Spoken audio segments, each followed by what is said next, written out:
there, and welcome to Home Computing, a show about a man, a woman, and his love for software.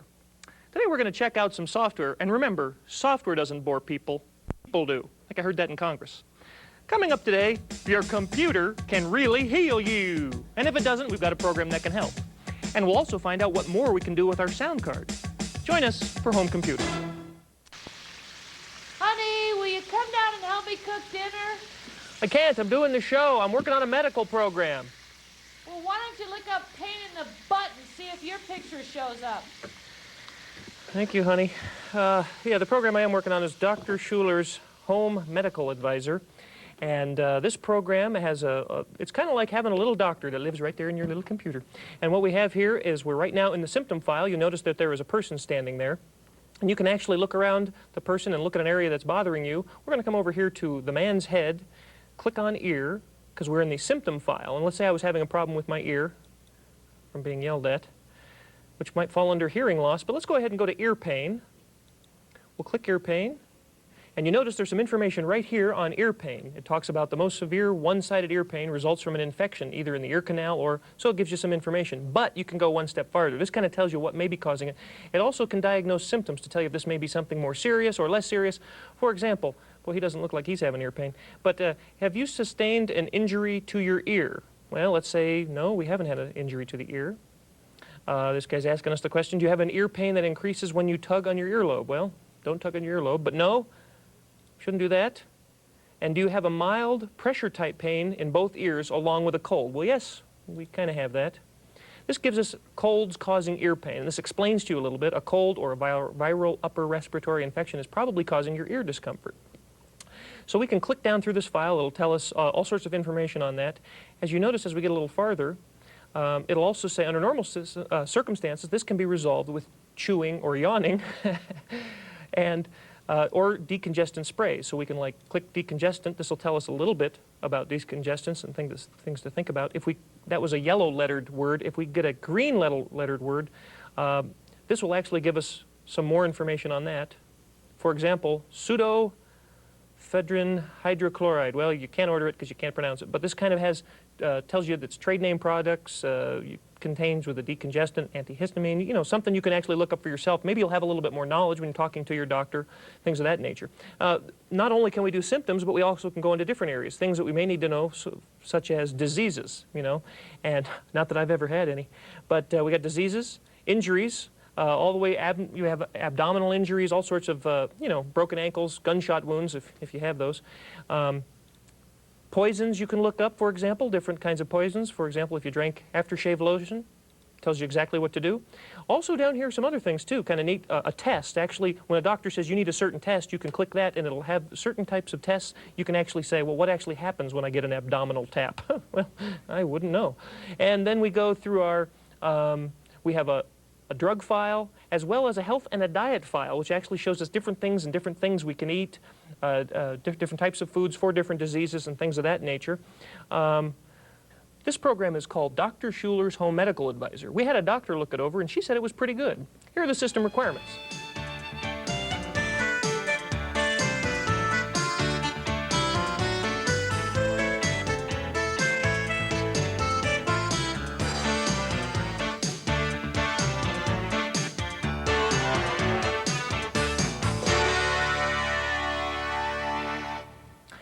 Okay, just in case the advice that's in your Home Medical Advisor doesn't work, we have for you now Will Maker from Nolo Press. That's right, it's exactly what it says. It's a will maker. You make your own will, and you can circumvent those nasty attorneys. Anyway, to do that, all you have to do is kind of enter some of the information about yourself and just kind of answer the questions and go along. Enter your first name first. Well, I'll just do first name only, Tim.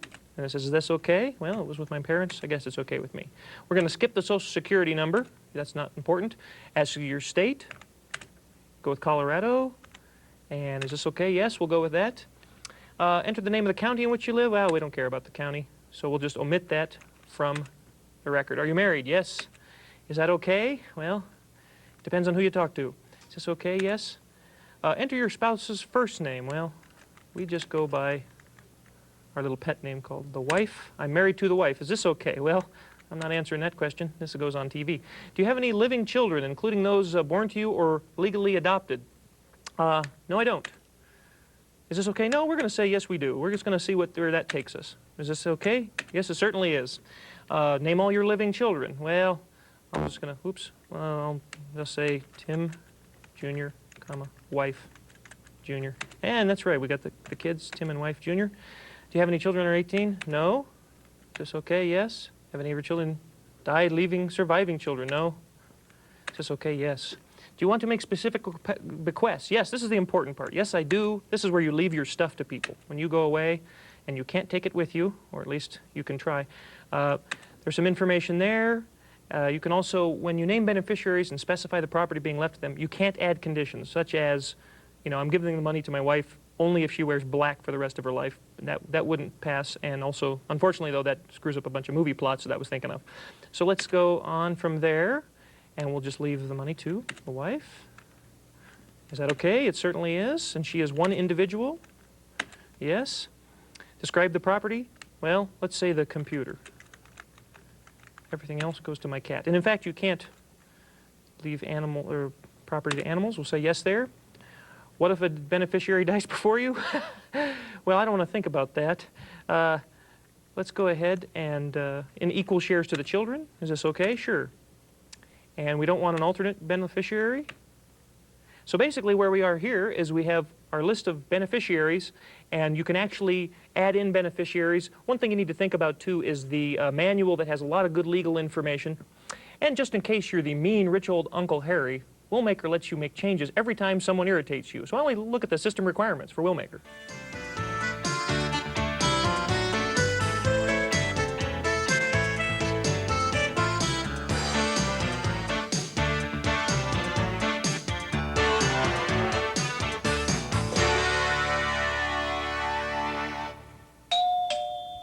Honey, why do your friends always show up at dinner time? Is that a rhetorical question? It's Glenn from Mediavision's having dinner with us. Well, I hope he likes burnt chicken. Well, I'm used to it. When we come back, we're going to find out all of the cool things you can do with the sound card. Stay with us. And welcome back again to Home Computing. And I have a guest now. That's right, he's Glenn Gottlieb. He's with Mediavision, and this is their product. It's Pro Audio Studio 16. Glenn, welcome. Thank you, Thanks for Tim. coming by. You met the wife? Met the wife. I was wondering what happened to her after leaving to be here. Oh, yeah, there she is. There she is. And good. She's looking good, isn't she? Yes. Yeah. Well, thanks for Age coming. as well. Why don't you explain to me a little bit about your company and what your sound card does? Okay. Well, Mediavision is a leading supplier of multimedia products. We make the sound card, we make some video boards, we also make some component products and do CD-ROM titles. And basically what I'm going to show you today is the audio board, the Pro Audio Studio 16. Right. And everyone's pretty much familiar with what people use the audio boards for today, for the most part. I mean, it's entertainment, and so you want to get CD quality sound coming out of your computer, so you can, when you're in the middle of flying your F-15, and it sounds like you're in the middle of an F-15 cockpit, right? And all the sounds coming around you. People also use it to play CD-ROMs while they're working and listen, and one of the other things they use it for is for educational purposes. For instance, like you can have an interactive encyclopedia where you can actually watch a lion run across the Serengeti and listen to the sounds that they make, or the sounds of sea animals, etc. Well, let's take a look at what you got here. Well, since most people are familiar with the gaming and listening to the sounds, we're going to show some of the other things you can do with the sound card. One of the things that we have here, we have on the screen right now, this title bar right here, is used for the voice recognition. And so we can give commands through this microphone that I have in my hand here to the computer, and it will do things for us. And I have some applications down here that you can take a look at. One is a text-to-speech, so if you wrote a document and you want to proofread it, sometimes it's really hard to proofread because you know what you've written. So when you see the words, it's hard to really proofread it. When you hear it back, it sounds a lot better. Right. So when you hear it, you can actually hear some of the mistakes and some of the things that you like to do. So this is kind of a proofreading tool. Okay, and also for people at home who might use this, this could actually be used for opening up programs, any normal program they have, Lotus or even... the voice commands, yes. Yes, the voice commands. Okay, right. great. And then one of the other things we'll do is kind of a recording session. We can do some music, and I'll show you how to do that. What are we going to do first, Glenn? Well, let's use the voice command, and we'll say, wake up, for the computer to wake up. There it is. All right, and then we'll bring up this application. So say maximize. Oh, that's great. And this is a letter. It's a fake letter, which so I don't want the SEC coming to me, but it's basically a letter written by Joseph, Jennifer, and Jonathan, and they are partners in a securities firm. They're looking at multimedia companies to invest in, and actually looking at a hostile takeover of one or two. And for those people who are looking on at home, that top bar is where they would be looking when we do put voice commands. That's where the top bar. Right. This top bar right here is for the voice command components right now. Okay. So one of the things we can do is, let's say we read this and we say, oh, look, there's an extra Y over here. We can say delete. Okay. And it looks like we've added some information here. We've deleted well. And so let's say, for instance, we wanted to take a look at the text-to-speech portion of this. And we'll just highlight this section here. Okay. And this is actually going to play this right now. yeah, this is going to play it. So what we'll do is we'll come up here and we'll say, put this onto the clipboard by saying copy. Okay. And we'll close this up, and we'll come over here to what's called monologue for Windows. All right. And we'll press the right button, All right. and we have Wave out open error. and we'll press the MediaVision's recent announcement of a component system called Memphis, and their recent announcement of some of the hottest CD-ROM I've heard that voice titles of before, the but I'm year usually going, show their Whopper. I said dedication Whopper. to breaking It sounds a little the bit like French fries. media market No, wide Whopper. open. PC But it gives you an computing opportunity magazine to called listen MediaVision Oh, right. to what provides you've your written, sound card and then the be able best to FM-based go ahead and card take a they look at it and tested. say, oh, I want to be able to change it this I way. believe MediaVision deserves our joint attention immediately. And that's. Okay. Oh, that's great. Okay. So those are one of the things you can do. So we can say, file close. We got to turn the microphone back on here. Okay. File closed. Okay, one of the other things we can do is take a look at some of the audio functions as we can create. I'm going to close up the voice recognition for right now. Okay. And this is yes, I do really want to exit. This is a very complicated piece, which is called Canyon, which was put together as a 3-track music piece. Okay. And we'll play it and listen to see what it sounds like. It's the news theme. It's the news theme. And now back to the news. Okay, and back to the news. And one of the things you can do is you can also create your own. For instance, one of the things that I did was I typed in the Saints Go Marching In Okay. right before I came. And so this is a tune from sheet music. And And so you created my own. you just did this ahead of time. You typed this in right off of Right. the music book. Okay, great. Right off the music book. And so what I'll do is just hit the play button.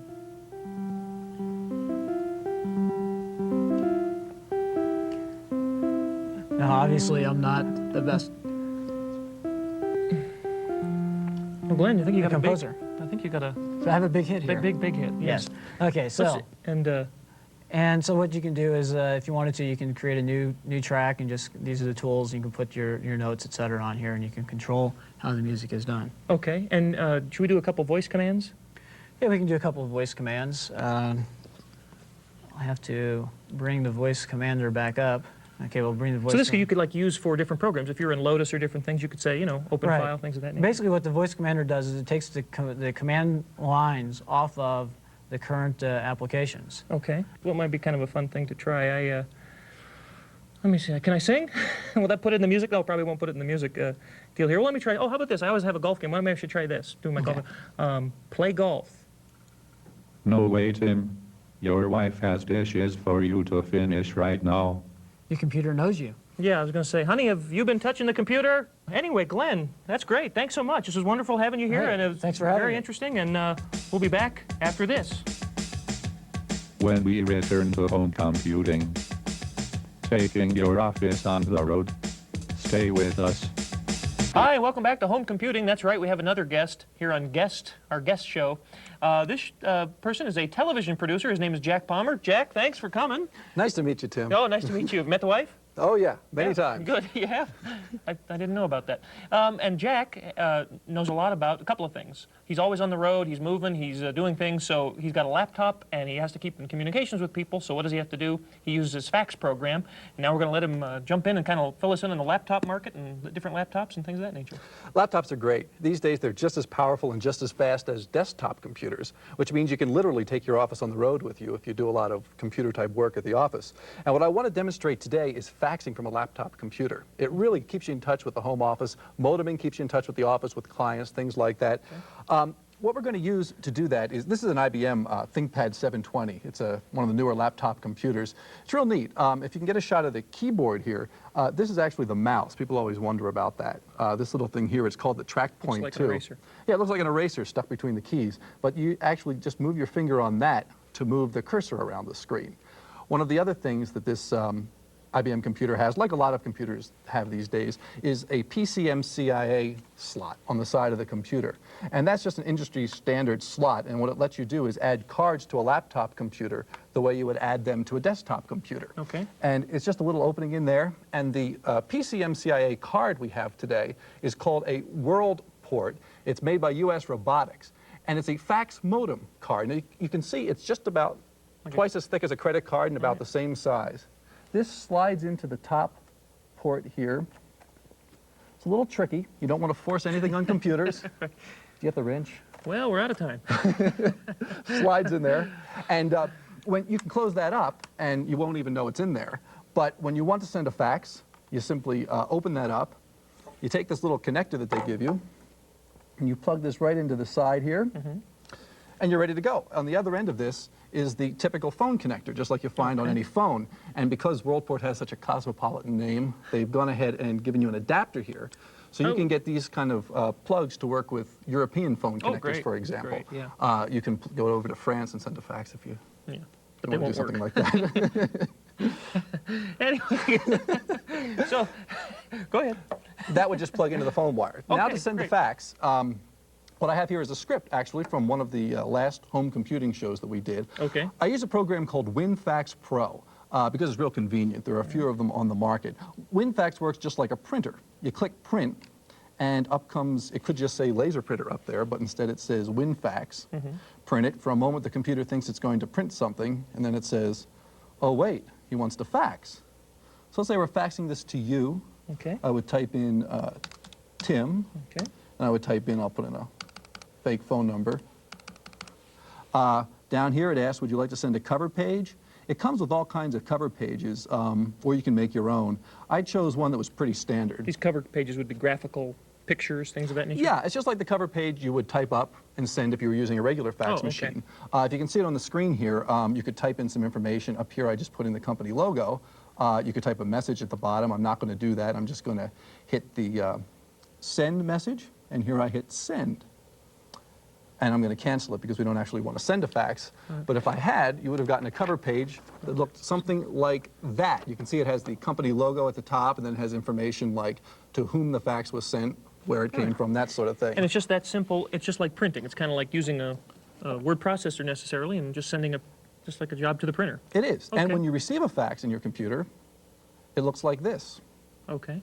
If we can get a shot of the screen. This should be coming up any moment now. It's kind of small, but we can click right up here on the plus sign, put the cursor wherever we want it, click it, and it's big. And there it is. And so that way you can save paper too. So the environmental people should love this. I use it at the office as well as in the laptop because I can get a fax in, I can look at it, I can decide whether or not I want to print it, and then print it. And the other advantage is you print it on plain paper instead of that curly, I don't know what kind of tree that paper comes from. Oh, and another thing we have, you can hook this right to your monitor and another keyboard, and you have actually kind of a desktop too. Is that correct? Theoretically. Theoretically? Okay. Well, Jack, thanks so much for coming. It's been Glad to wonderful be having here. you. And I think now we're going to look at the system requirements for WinFax Pro.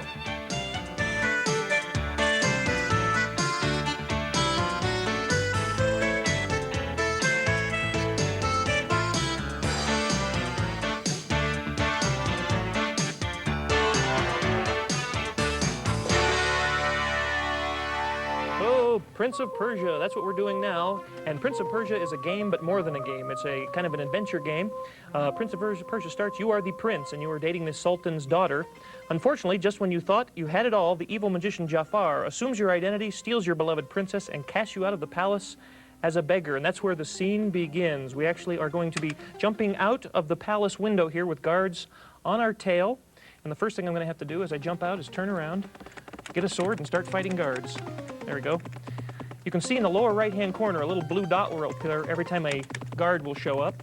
And I have lives in the lower left-hand corner. Those are the red bottles. Here comes another guard. Got him. This is eventually one day how we will all go shopping if society keeps up this way. I need a Twinkie. I need it. There we go. Now we can hide our sword and run. I'm handling all this through the keyboard. You can also use a joystick. Jump. Well, I didn't make it, but there are also many other levels. In that level, you run to a ship. There's some other levels, too, you can load up. For example, you'll be going through caves. Another thing you do is many times you fight all sorts of scary objects. Let's go ahead and jump here. We are now on the next level. We have to move gingerly over to this ledge here, as you notice, as I jump up and down for no apparent reason. It's just aerobics. I like to do aerobics.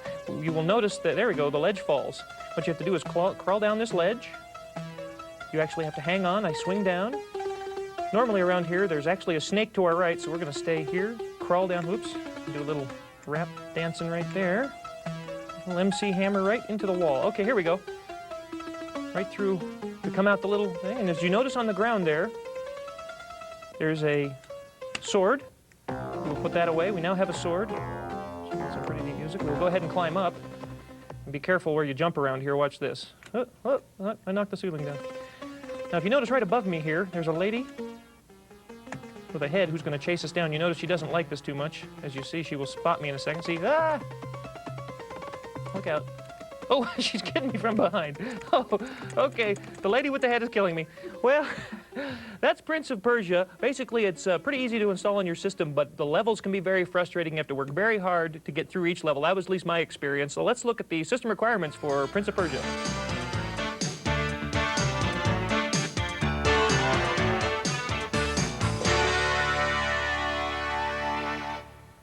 Ever since Prince of Persia, I'm always looking over my shoulder for a mad lady's head. Actually, I've always had to do that. I think we're running out of time, so join us next time on Home Computing.